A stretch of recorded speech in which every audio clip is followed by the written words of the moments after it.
Trying to make sure that I'm good, man. Mic check 1 2 1 2, man. It's your boy Demarcus, and for the newbies, for the new subscribers, the new listeners, this is a life of a multifaceted. The life of a multifaceted. And if you get a chance to check out my other episodes, I call my subscribers or my future subscribers, because I don't have that many right now, I call them my facetteers. The reason why I call them my facetteers is because as a multifaceted individual, there's different tiers and there's different levels to this ish. So why not call them facetteers? Because there's different tiers to it. So shout out to my facetteers, man, the ones that have been supporting and the ones that will be supporting in the future. A lot of people don't even know that I'm doing a podcast. And so I've been doing this for a minute. There's only like a couple people that know.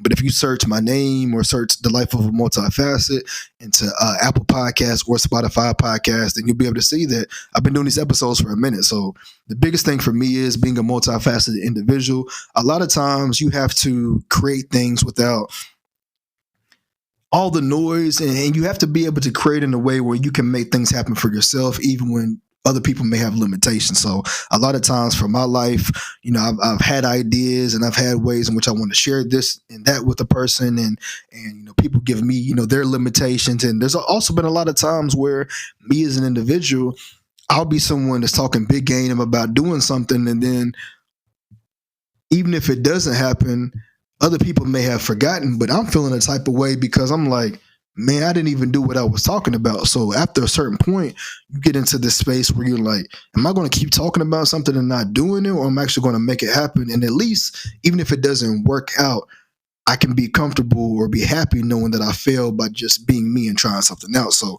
the life of a multifaceted is me just talking about my life, sharing different perspectives, really just talking about as an individual, the things that I've experienced in life, what made me multifaceted, my mindset. A lot of people or close people say, hey, DeMarcus, you have this type of self-awareness, you think in this type of way. And I know I can't think in like complex ways. I can just think very vibrant. I just think about the world in a different way, and the way that I move may be different. So I'm like, let me create a space where I can share that. So on this podcast, if you had a chance to listen, even if you haven't, I talk about, if it's some multifacets that I've gotten into, what's having me think about this and that, fasting. I talk about, even things like sex appeal. So, maybe talk a bit about like dating. I don't really get too much into the dating like that because I'm not trying to have one of those like dating podcasts like they do nowadays, but I don't mind sharing some like perspectives on experiences. I don't mention no names or nothing like that because it's not how I'll be moving, but just shedding light on just different things in my life. And this is the life of a multifaceted. So I really like to be able to create a space where people can also feel that being multifaceted doesn't have to be a chore, and it's something that everybody can do. Everybody's multifaceted, honestly, because if we think about like growing up, a lot of us may have been, thrown into sports. A lot of us may, had gifts in regards to singing. You may have been able to play an instrument, whatever it may be. You may just be academically gifted, but you realize over time that in order for you to keep moving through, you've got to figure out different things about yourself. And there may be something that, I don't know, a program or organization you were involved in, and that really sparked interest in another area. So if you weren't a multifaceted individual, you would only stay on one particular lane and just focus in that area. But a lot of times we don't even realize that there's so many aspects about us that make us stronger in other areas and that make the individuals that people love us for. And so that's what the life of a multifaceted is about. So when you get time, definitely check out the episodes and definitely appreciate those that will be supporting in the future. Because like I said, I've been doing this for the last couple months, but for me, it's something where I told my guy, Coach Drew, shout out to Coach Drew, because I went through his podcast and boot camp. And Coach Drew is someone that I've actually never met in person, but just through his Instagram posts and just through how he shows love and the space that he even has now as he's going through being a therapist, and he's a coach, but he has a space for Black men, and his podcast talks, I think it's the Black Men's Health Podcast, I believe. And he's just someone where I've seen over time has been incredibly consistent, and he's someone where he hits on the different parts of life, especially just from the Black experience, in ways where it's like, how sometimes when you listen to certain videos or podcasts or whatever, it's like some people can be too serious. Sometimes even with different religions, somebody can be like, this is what you're supposed to do and what you're not supposed to do. It's like, yeah, but let's also be realistic about how life goes and let's make it fun. That's how Coach Drew is. He's someone that's like, he'll hold you accountable. He's someone that keeps it real with you, but he doesn't take away from the real life experience. And so he's someone where I went through like his like, I think it was a 3-day boot camp, and he made it so simple in regards to doing a podcast. And I was like, there's no reason for me not to start it. And what's funny is I'm someone where I can have, like I said, have those goals in my mind, and I'm gonna get it done. It's not the problem of me getting it done. It's just when are you going to do it? And so for the longest, I had this Blue Yeti mic. Even when I was living at my with my previous roommates at my previous spot, this Blue Yeti mic was sitting in that apartment complex for over a year. This Blue Yeti mic was also sitting in my own spot for a year after I moved.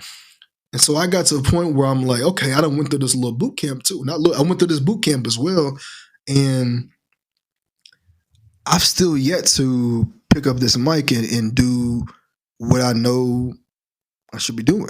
And so I went ahead and picked up the mic. Coach Drew was messaging me as well too. He would message me probably like every couple of weeks. Hey man, where's the podcast at? Where's the podcast? What he would do too is there'd be certain videos in which I would have. I think it was one where I did like, my skincare. There was actually one, it was for the Friendsgiving that I talked about. And so under that message, he said, hey man, this is the podcast. And what was funny is I had already told myself probably like 3 or 4 weeks before that, I said, DeMarcus, we're going to lock in. It don't even have to be something that's just like on a super high level. It's just something where I can talk about my life. I said, we're going to do it. And so what I did was I went ahead and started the episodes, and I believe he said that most people don't get past their first episode. And so I said, you know what? I'm going to challenge myself to get to like episode 3 or 4. I ended up, I think, getting to like episode 6. And then that's when I told him. He's the first person I told. That's when I told him, because even with his message underneath my post saying this is the podcast, I still wanted to prove to myself that I can lock in on some things. And so once I finished that, I sent him the message and I said, hey man, I got this podcast going. And it's probably like only a couple other friends that I told, a couple of lady friends that I have, that's always supportive and super dope in my life. Shout out to them. And so yeah, I've been low key with it and just like continue to do it. So over time, people will get a chance to catch up, and that's the biggest thing. I want people to catch up. You know what I'm saying? Because I'm gonna keep letting the episodes fly. So if you ain't caught up to the episodes, if you ain't paying attention and listening, then you know what, you missing out on all the good content. And so, like I said, I'm just someone that has just pushed myself over time to truly be a doer and not talk so much about what I'm going to do. And there's times where it happens, you know what I'm saying? A friend may hit me up and be like, hey, we should do this, or I may talk about an idea, but I really try to steer myself away from that, because I know even in my family, this is something that we can get caught up in a lot of times. Hey man, this sound dope, let's do this. But then you have all these dope ideas and you have these short spans of motivation, and in reality nothing gets done because there's no follow-up. So for me, it's like if somebody talking about doing something, I told one of my boys today, hey bro, if you have these ideas, if you need, everybody looks at me as being the tech guy in my group of friends or my family. Hey, if you need this, hey bro, let me know what it is. I'm glad to do a Google Doc with you. I'm glad to set all this up, but hey, you lead the way. I'm willing to work. You just got to let me know what you need me to do. So this is the life of a multifaceted man. Appreciate y'all for tuning in. You're going to see that I could talk for a long minute. I can go on my little rambles, whatever it is, but I like to be really in depth, and I like to just be me. So if you talk to me in person, if you're someone that has really connected with me, you know how I move, and you know that the conversations are always going to be ones where we can be able to feed off one another, but they can be very fruitful, especially if you catch me in a space where I'm willing to talk about something in depth. So for today's conversation, though, this is something that I wanted to hit on, because a lot of times as a man, this is talked about in the world, and I don't like when it's said, but I get it. And I'm someone, and I would say, even if you get a chance to check out Coach Drew's content, he had to get a new page, but his new page, I believe, on Instagram is Coach Drew Jeff Cost. So check out his page. But this is something that he also kind of talks about, and I think he's definitely going to get into a lane with this. And I would love to do some collaborative things with him on this topic. But this topic again is something that a lot of times in the world, I feel that women can say. And again, I'm not saying that I can fully that I fully am in disagreement because of their experiences, but it's something that's just often said. And there's a lot of misconceptions and myths within this particular topic or in this particular phrase that's said. But the phrase or topic is that, do men even have conversations? Do men even have emotions? Do they even have spaces to talk with their boys? Do men even have deep conversations? So those are like 3 or 4 different phrases, but I'm gonna have a way within the title to make it, be conceptualized, to knock out all of those different phrases and topics there. But to sum it up, do men even have emotions, and do they even have? Who do they go to? Do they even have emotional conversations with their boys? And so I'm here to knock down that myth today because there's a lot of men out here that absolutely do. And so when we think about the way of the world, we have to take a step back because there's probably a misconception there. One, because of gender roles, and because of, in my opinion, whether people may disagree or not, agree or disagree, I think the way feminism has moved into the world, especially in the Black community, it's caused us to have a collision when we think about how men and women move. Because back in the day, you had gender roles, so you had where women just stayed in the house, they just took care of the family. When it came to all emotional stuff, that was quote unquote their job. And so for men, all they doing is going out and working and coming back home, and no matter what the emotional stuff is, you ain't even focused on your emotions. And when we think about back in the day, those things most definitely caused a lot of trauma, in addition to the things that we experienced in slavery. Also, we got to think about segregation. We got to think about, times where we were able to come together when it came to Black Wall Streets and just all these things. There were a lot of moments where we came together as a culture, but white society has stripped a lot of those things down. And unfortunately, by them stripping things down and taking a lot of all the things that we built these countries, we built everything. By them taking all this stuff down, and by them infiltrating the media with all these negative stereotypes and all this type of stuff, it's caused us to, unfortunately, be able to use this stuff against one another and have hatred towards each other. And it's caused us to feel as if, from each side, from men and women, that we're out to get one another, that we can't support one another, that we look at each other just terribly. And it's unfortunate because that could be the total opposite for a lot of people in the world. And that's just because nowadays, when you have social media, we have all these different platforms and everything, their goal is going to be to tell you the most negative parts, no matter what it is, no matter what culture, but especially when it comes to Black culture, I believe their goal is to be able to tear us down because they see how powerful we are. And so when it comes to masculinity, a lot of men back in the days have felt that masculine was being strong. Masculine was, how much weight you can pick up, or how tough you could be, how you can fight, how you can sell drugs. But that's insane. We think about, as far as femininity or feminism, women have felt maybe now is that, hey, I'm in a position to where I can do this. I don't need a man.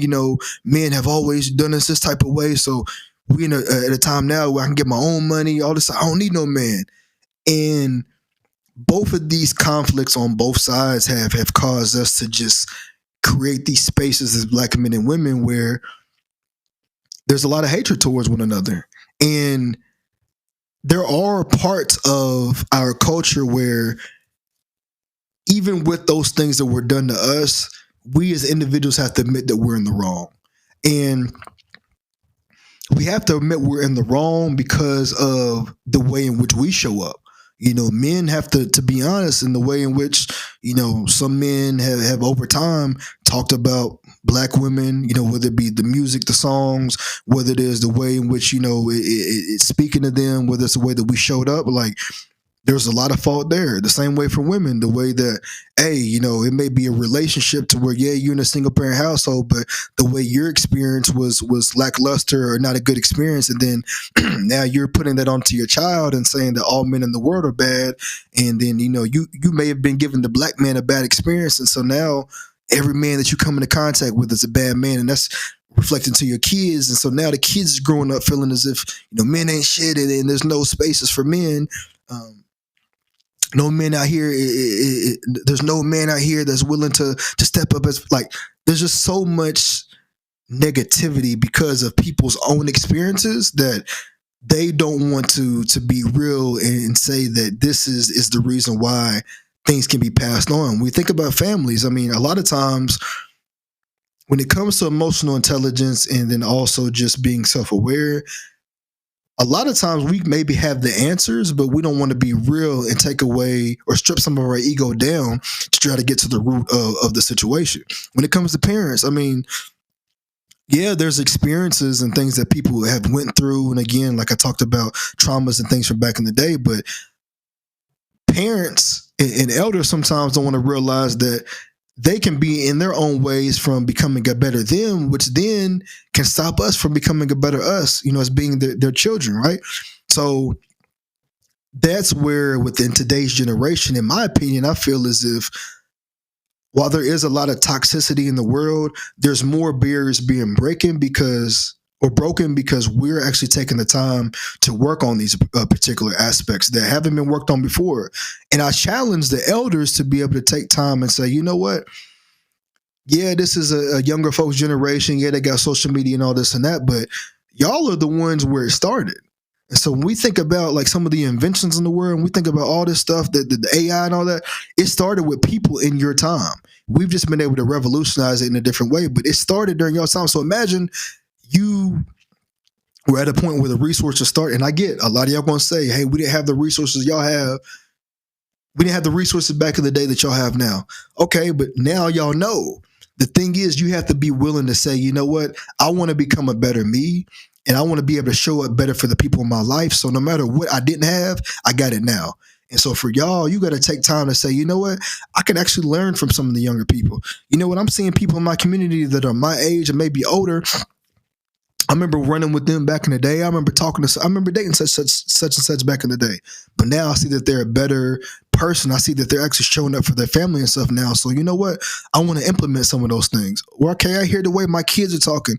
I see the way in which my kids may feel left out. We need y'all to show up too, because a lot of times when y'all are talking about how the way of the world is and all these kids out here acting bad and this and that, there's a lot of kids and there's a lot of families and there's a lot of dysfunctional things that are going on because of the lack of what some of you all are doing or have done and what you may continue to do from your past stuff. And so that's not to fully blame it on y'all. And that's not saying for the elders that, at the end of the day, y'all are the full blame. There's work we have to do as well. But you can't keep putting it on our generations, the millennials and the Gen Zs, when in reality, y'all ain't doing the work at all. Y'all just continue to move forward in life and saying, you know what, because I'm older, I have knowledge and intelligence because I've been able to get to a certain point in life. I mean, at the end of the day, what does that do? I mean, there's a lot of elders, and I'm trying not to get too sidetracked, but there's a lot of elders that, hey, y'all was fitting stuff back in the day. Y'all was doing all this and that. Y'all was looking good, the 90s, 80s era and all that. But what happened to that same energy and that same willpower when you've gotten older? You couldn't just fall off the wagon. You got to have other ways to be motivated. You got to have other ways to want to move forward. Okay, you was trying to look good for people when you was young, but what about when you get older? Because nowadays what happens is, just because you didn't want to take the time to work through some of these emotional things, not only does the trauma bear on us, but what happens when y'all get to the point where you can't function anymore? And we got to take care of you because you didn't want to take care of yourself. It's different if you're at a point to where, hey, my body broke down and, it just natural things happen. But by you not taking care of yourself at all, physically and emotionally, you got to realize how much that puts onto our generations and how much work we got to do. And then there's times where you can say, oh, well, that's just the younger generation, them younger kids, man, they just, the stuff that they be doing, they don't know how to act, but it really is a reflection of some of you all in the way that not only that you raise our generation, but that you continue to move forward. So when I say for this topic, it pretty much works in together. So getting back into the main point, nowadays we have social media. And so with social media, that can just provide so many different lanes and a lot of negativity. It can also provide some positivity, but it can be a lot of negative because there's these comparisons, this and that. But we do have to realize is that there's a lot of spaces in which people are creating and a lot of work that is being done. So there is a lot of awareness. And so for the women that are saying that men don't have these type of conversations, where are the men showing up for each other? Where's the emotions and things like where's that going to? I challenge you to put yourself in spaces with different types of men. The reason why I say this is because there's a lot of us out here that are doing the work. It may not be in the way in which you may see all the time. It may not be in the way in which you expect. There's a lot of men out here doing the work. And also, too, there's a lot of fathers that have stepped up. There's a lot of men in the communities that are actually pushing things forward. But we have to realize that a lot of times there's a lot of men out here that don't get the respect that they deserve because of the type of men that women may want them to be. And so I'm going to get into that a little bit further. I know they're probably like, oh, he kind of went into it quick. But let me first take a step back and say, before I dive into that, I will say as men, and I just want to make sure that I have my notes here as I'm talking. I will say as men, we get caught up in thinking women are made to be the emotional confidants and the only spaces for for everything emotional. And again, that kind of goes back into what I just said in regards to how things were back in the day. But as men, what we have to realize is that it's going to take you multiple times to be able to get through or to find your tribe. And so a lot of times I feel like for men is that we fail over time talking about your talking about your emotions was a feminine thing. And that's completely the worst thing that anybody could think, because emotions is something that we all have. And a lot of times for a lot of men, though, especially men that may be growing up in like the hood, the projects, or that may have been like the front runners of their family, there wasn't enough time for them to be able to express anything because they was too worried about everything else that's going on in the world. I think I heard Cameron and Mace talk about on their podcast. They was like, man, we didn't have time to even focus on that. Like we didn't have time to deal with that. And you realize that like back in the day, that's true. Like they probably didn't even have a lot of time because they was trying to get out of their environments. But in reality, even though women can be, in a sense, the ones that are more emotional, have maybe the higher emotional intelligence naturally, there's a lot of women that have not been able to express their emotions, and that's why certain that's why certain boys and young girls can be the way that they are. That's why you have certain things that are going on in the world as well. So it's not just a man thing, because a lot of women can be definitely cherishing when it comes to love. You're in the womb, before you're born. So your mom is carrying you for 9 months. When you come out, your mom's going to be the first person that's going to be holding you. The baby's right there. And then over time, depending on the situation, especially in the past, the woman is the one that may have been, taking care more so of the family. But there are a lot of fathers out there that were taking care of their families. May not, not to the level of the women, but that you do hear about a lot more single mothers. But the mother's going to be kind of your first outlet of comfort. We do have to realize, though, even though that love is provided there, as far as the affection, that doesn't mean that the emotional well-being was always there. Because especially if the mom's going out to work all the time, if she's going through her own problems and issues, you hear from like a lot, even for I feel like for my uncles and my dad, they talk about like how my grandmother was a very loving individual, but she was someone that was tough. She made them tough. So they didn't really maybe have the spaces when it came to, crying and stuff like that.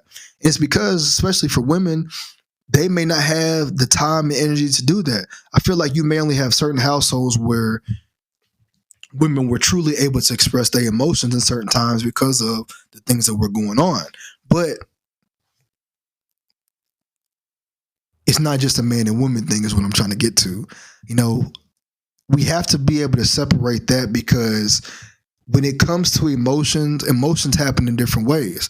And a lot of times for men, it's not necessarily that they afraid to express their emotions. They may do it in ways where you don't see. They may do it around other men. Also, too, for men, sometimes they can be hesitant because, and I want to say sometimes as men, we can be hesitant because we hear how y'all are talking to other women. We hear how y'all are talking to your girls. So if we hear all this gossip, we hear all this chit chat, why would we want to be able to express ourselves in ways with you when all that's going to do is just go to everybody and their mom and dad? Now, as a man that does enjoy expressing himself and doesn't mind sharing his emotions, you have to be able to have the self-awareness, which I think a lot of men do. You have to be able to have the self-awareness where it's okay to be able to show up. And so for men, you have to realize as a man, how is the space that you're willing to share this information with women, how is it actually representing you? Because just because she's a woman doesn't mean that that's going to be the safest space for you. Take a step back and say, for me as a man, what can I do? What resources can I actually tap into to say, let me see if I can actually deal with this? Hey, there's nothing wrong with going to women, but as far as a man, what am I doing as a man to be able to create a space for my emotions? You know, what am I doing to actually even try? Because before some men even go to women, they don't even think about trying. They just like, okay, I'm just gonna, talk to my girl or whatever. But as a man, what makes you a man is really being in tune with your emotions. It's taking that time to say, you know what? It's not all about me. Hey, what I'm going through, there may be another brother out there that's going through the same situation. So let me try to utilize these resources. Let me say, you know what? F the ego. Let me go against that. Let me say, you know what? I'm not afraid to get help. Let me try. Because the thing is, a lot of times for men is you have that one or two times where you're like, I tried, and then you ain't getting the answer that you want. It's like, oh, I'm done. The same way I would kind of describe maybe the tougher guys with emotions, the same way for some of the tougher women. It's like, hey, I've tried to go talk to a couple of people. Man, they ain't hearing me out. So the thing is, you have to realize that it takes multiple times. When you go and apply for a job, you don't say, oh, I don't apply to 1 to 2 jobs and that's it.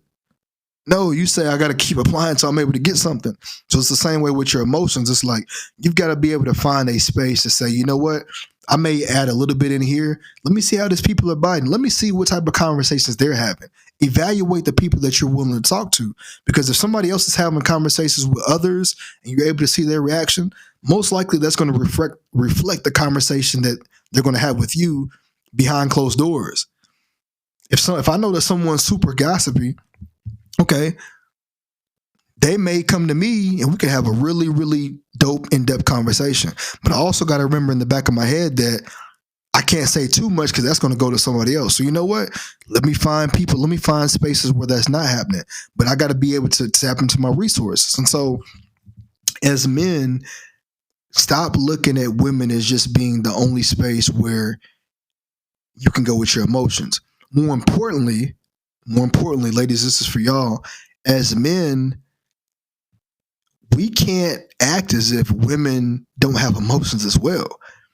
You want to go and spill all your info out to a woman. You want to talk about all these things that's going on with you, all these emotional barriers that you have, the way people done you and all this and that. But what about her feelings?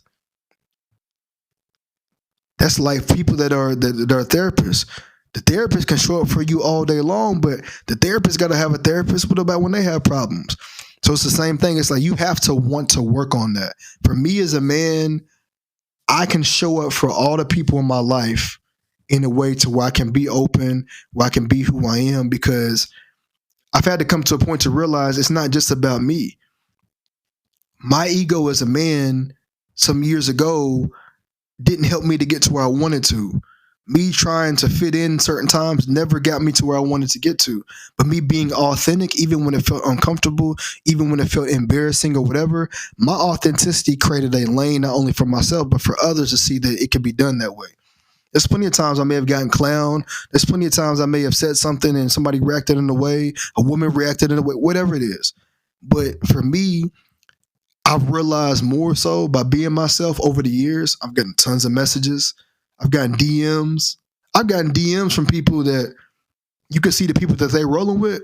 And I can even see from myself that like, man, you ain't really fit to be in that crowd like that. You really different, but because you rolling with that crowd, the way your image looks is totally different. But I can tell who you truly are. They can message me being like, man, DeMarcus, I appreciate you for being who you are. And I've had lots of messages like this. People in person saying this to me. Man, DeMarcus, I appreciate you for showing up how you do. I appreciate you for being who you are. Like, man, it really helps me more than you know. Like, I may not come out and say it all the time. I may have never said this to you, but and you know what? For me, that's real because as a man, I'm willing to do that. But that's the first step of us that's the first step for us as men realizing that it's not just about us. And for men that are real, a message like that, That don't have me feeling as if a man's lower than me. That don't have me feeling as if a man's lame. The only way it would have me feeling if a man's lame is if when I'm in the presence of that man, if he's trying to act different or trying to belittle me to try to look cool in front of other people. But besides that, it's like, hey, bro, like, I appreciate you. You know what I'm saying? Like, anytime you need to chat or whatever, I'm here for you. Now, every person that you come into contact with ain't gonna be in that same type of space, ain't gonna be in that same type of energy. There's tons of people that can say, hey, I'm someone that creates this type of space. That may not be your space. If we were meant to be cool with each and every person in this world, then nobody would have enemies. The whole world would be perfect. That's not the case. But it's about finding your tribe and being who you can be. So for men, realize that you have to also be able to create those spaces. And so that was one point that I wanted to touch on. Another one is, this is going back to the ladies. So for the men, hope y'all can understand that.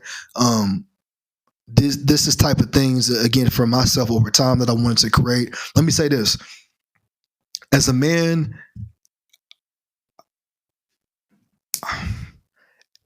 I've seen emotional parts growing up, but I think both of my parents, because of who they had to be as individuals, they both were tough and hardcore.